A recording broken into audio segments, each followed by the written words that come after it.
Hey guys, Shazam here again. Today I got a theory video for you, and to be honest it made me wonder quite a bit. Why did Tobirama create the Edo Tensei? What business does he have with the dead? And most importantly, since he created it and not simply discovered it, does that mean he actually sacrificed living people? I mean, you don't accidentally create something, unless you're Fleming, of course. I know most of you know what the Edo Tensei does, but let me explain it in case there are some details that you missed. The Edo Tensei uses a living human sacrifice to contain a soul from the world of the dead, which isn't entirely explained in Naruto, but this jutsu sort of blurs the line between life and death. That sacrifice will have dust cover their entire body to form the soul that was summoned from the world of the dead, and to get rid of them, they can only be sealed away as they continue regenerating. Well, there is another way, but let's not get into it. I won't get into how the Edo Tensei behaves because I don't think it's necessary in order to know why Tobirama created such a technique. Tobirama is a pretty strict kind of person. Everything for the greater good, or in this case, the village, and that's why Danzo admired him and adopted many of his teachings. Whether or not that's a bad thing isn't something for this video. So if Tobirama created a jutsu, it's more likely that he did it to serve the Senju before the village system or the village itself. Just like how he created the Flying Raijin that counters the Sharingan and specialized in water style, which counters the Uchiha's fire, and shadow clones that cannot be distinguished by any dojutsu. So this would give me three theories that might be the reason Tobirama created the Edo Tensei. Let's hop on the first one, which is meh.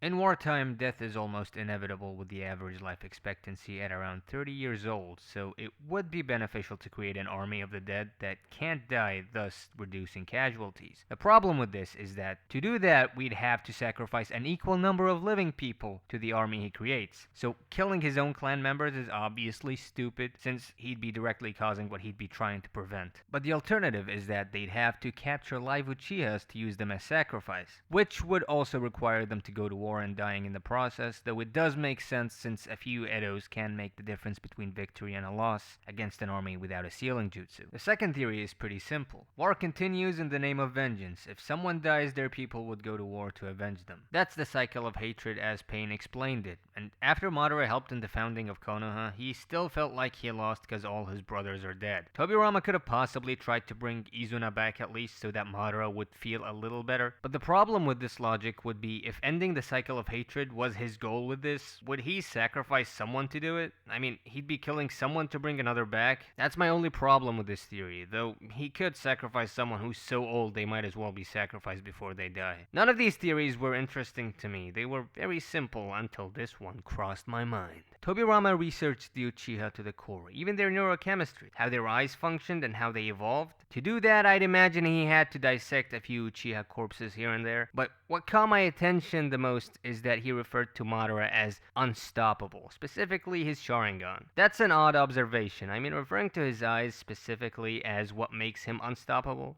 seems to me like Tobirama was focused on Madara's eyes, which got stronger because his brother died. I wonder how that would lead to Tobirama creating the Edo Tensei. Probably irrelevant unless he's trying to reverse the process of the Sharingan evolving? Think about it. Madara has been someone whom Tobirama considered a threat to the village since the founding of Konoha, and naturally he'd have to try to weaken Madara a bit, so it's easy to stop him, thus creating the Edo Tensei to weaken Madara. And for this theory to be correct, Tobirama would have to have created the Edo Tensei before Madara's defeat. And what do you know? Madara seems to already know about this jutsu. What it does and how to counter its cancellation? It sounds like he's known about this jutsu since before he was revived using it. Would Tobirama sacrifice someone to protect Konoha? I say absolutely he would. He was willing to sacrifice a random member of the Alliance to bring back a maybe not actually dead Six Paths Madara, not to save the world but to simply ask him what the hell is going on. So yeah, I'm sure sacrificing one guy to weaken the one threat to Konoha would be okay in the eyes of Tobirama. And don't you guys find it odd that Izuna, who was stated equal to MS Madara, who's not much weaker than EMS Madara, wasn't brought back in the war, despite the fact that at least one of Nagato's eyes belonged to Izuna before he died and would contain his DNA? So why wasn't he brought back? Because he was,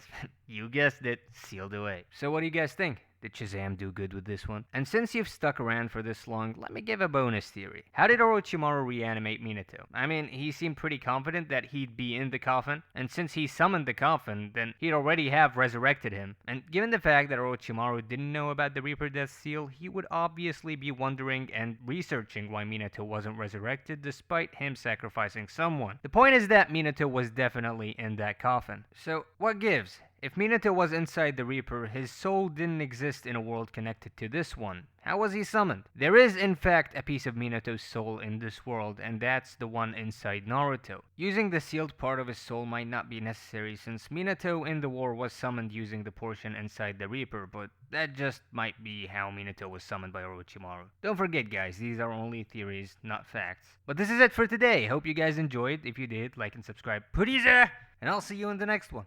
Take care.